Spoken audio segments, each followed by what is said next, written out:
Assam today became the first state in the country to receive a consignment of medical supplies from China. A special Blue Dart Boeing 752 cargo flight from China's Guangzhou city landed in Guwahati at around 8:30 p.m. today with safety kits. And the special cargo flight brought tons of PPE kits, ventilators and other essential items meant to assist in the fight against COVID-19 pandemic. And the consignment of medical equipment was received by Assam Health Minister Himanta Biswa Sharma after it arrived in the city following a special initiative taken by the Assam government in this regard. And the consignment, we repeat, include PPE kits, ventilators and other necessary medical equipment. A special Blue Dart cargo flight carrying 50,000 PPEs arrived in the city this evening. And notably, this consignment of 50,000 PPEs is in addition to the 1 lakh PPEs that Assam already had in stock. Alright, so this is the top story at this hour, viewers. Assam today became the first state in the country to receive a consignment of medical supplies from China.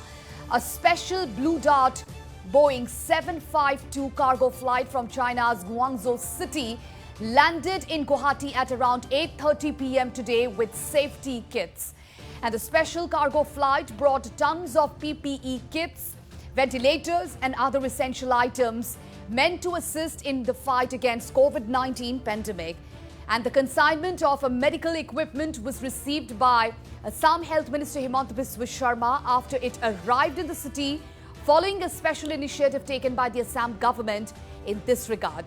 And the consignment include PPE kits, ventilators and other necessary medical equipment. A special Blue Dart cargo flight carrying 50,000 PPEs arrived in the city this evening. And notably, this consignment of 50,000 PPEs is in addition to the 1 lakh PPEs that Assam already had in stock.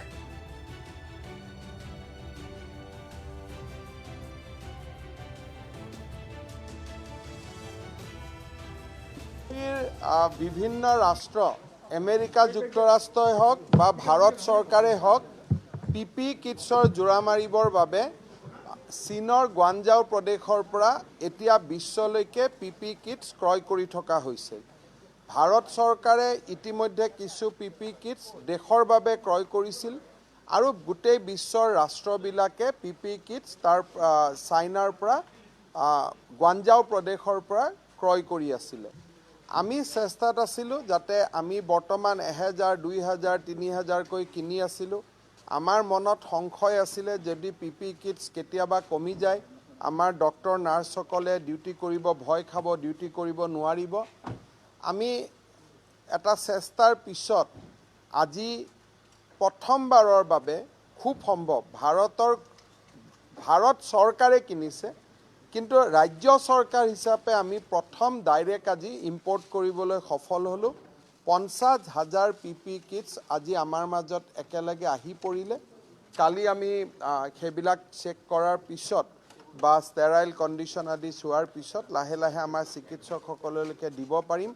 আমাৰ এটা ডাঙৰ অভাৱ এক প্ৰকাৰ দূৰ হ'ল বুলি আজি আমি ক'ব পাৰোঁ। এইটো ইয়াত দুটা পন্থা আছিলে। আমি প্ৰায় 21 তাৰিখৰ পৰা আমি এই কামত লাগি আছিলোঁ। আমাৰ অসমত যি আমি অপাৰেশ্যন স্মাইলৰ কাম কৰোঁ তাৰ কাউণ্টাৰ পাৰ্ট চাইনাটো অপাৰেশ্যন স্মাইল আছে।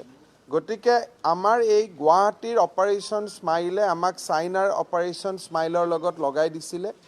তাৰ পিছত সেই এটা ৰাস্তা দি আমি সোনকালে প্লেনত উঠোৱা, সোনকালে আমাৰ পেলেটছ কৰা, সোনকালে তাক লৈ অহা, এই গোটেই কামবিলাক আমি তাৰ পৰা সহায় পাইছিলোঁ।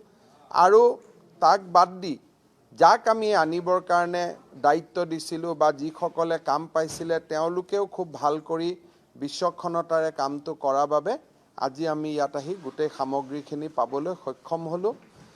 আমাৰ 1 লাখ পিপি কিট মজুত আছিলে। আজি 50,000 পিপি কিট আমাৰ আহি পালে আৰু ভৱিষ্যতে এতিয়া সাপ্লাই লাইনটো আমাৰ খুলি গ'ল। কেতিয়াবা যদি আমি লাগে আৰু আনিবলৈ আমি পাৰিম। আৰু ভাৰতৰ ভিতৰতো কিছু আমাৰ কিনা হৈ থাকিব। গতিকে 2 লাখ যিটো আমি বাফাৰ ষ্টক বনাম বুলি ভাবিছিলোঁ পিপি কিটছৰ সেইটো এক প্ৰকাৰ সম্ভৱ হৈ পৰিল হ'ব আজিতো বহুত ষ্টেটে আমাৰ ভিডিঅ' কনফাৰেন্সত সব ৰাজ্যৰ স্বাস্থ্যমন্ত্ৰীসকলে পিপি কিটছৰ কাৰণে হেঁচা দি আছিলে কিন্তু অসমৰ কাৰণে এতিয়া বহুত ডাঙৰ এটা ৰিলিফ হৈ গ'ল আমাৰ কাৰণে মুকলি হৈ গ'ল এতিয়া মই ডক্টৰ নাৰ্ছসকলক ক'ব পাৰিম যে আপোনালোকে ভয় কৰিব নালাগে আৰু এইখিনি বহুত উচ্চ মানদণ্ডৰ পিপি গতিকে খুব ভাল কামত আমি লগাব পাৰিম আৰু অলপ ভেন্টিলেশ্যন আনিব কাম বাকী আছে সেইখিনিও যদি হৈ যায় বহুতখিনি আমি মুকলি বতাহ পাম আৰু আজি আমাৰ এনেও ভাল যে দুজন পেচেণ্টক আমি ৰিলিজ কৰিলোঁ ভগৱানে কৰিলে অহাকালি ৰাতিপুৱা 12 বজাৰ ভিতৰত আৰু আমি কিছু পেচেণ্টক ৰিলিজ কৰিব পাৰিম পৰখিও আমি পেচেণ্ট ৰিলিজ কৰিম 20 তাৰিখৰ ভিতৰত প্ৰায় 80% পেচেণ্ট আমি ৰিলিজ কৰিব পাৰিম আমাৰ doctor nurse lab technician sample collect কৰা টেকনিশিয়ান আমাৰ গ্ৰেড 4 ষ্টাফৰ পৰা ক্লিনাৰলৈকে সকলোৰে যিটো সামূহিক প্ৰচেষ্টা এই প্ৰচেষ্টাত আজি আমি সফল হ'ব পাৰিছোঁ